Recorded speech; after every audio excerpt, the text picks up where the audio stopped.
are listening to DYAB-AM. DYAB-AM is a commercial radio station owned and operated by ABS-CBN Corporation with license number PSD-2050-2019. Valid from July 2019 to June 2022. With a power of 10,000 watts on 1512 kilohertz. Its studio and offices are located at North Road of the Almantawi City, while its transmitter is located at Barangay Cogon Pardo, Cebu City.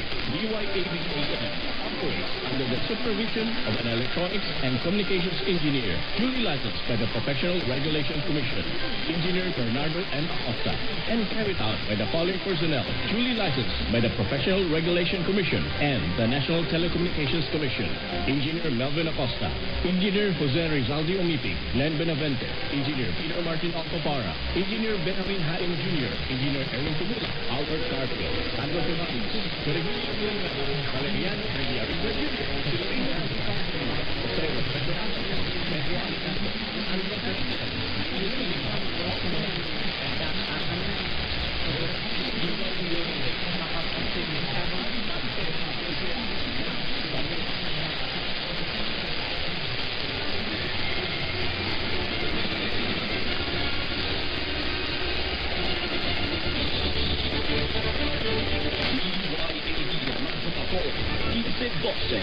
una sa balita, una sa public service. Mabati ug magita live sa Sky Cable Channel 30. Abante pa, Bisaya!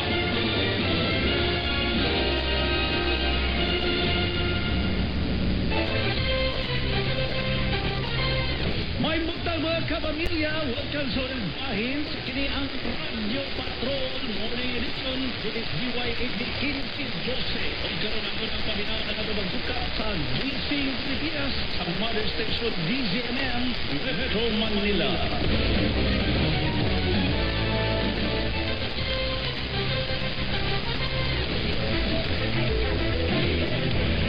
Ang karoon sa atong program sa DZMM. Quezon City, Ginang patay naman sa sunog sa Pasig. Patay sa bagyong Ursula, umabot na sa 50.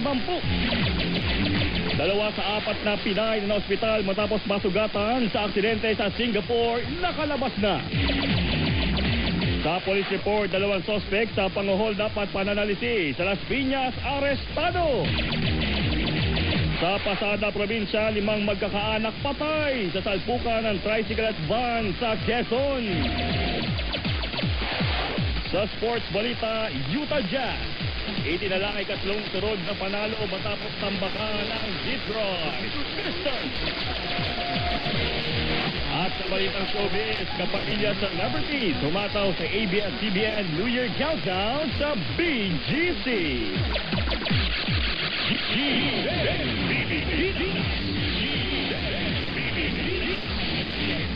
Magandang umaga, Luzon. Magandang umaga, Visayas at Mindanao. Tayo po ay sa bayan ng napakatulong-subaybayan sa DZMM Radio Patrol sa Istranta, DZMM Gala Radio, DXAB Davao at DYAB Cebu.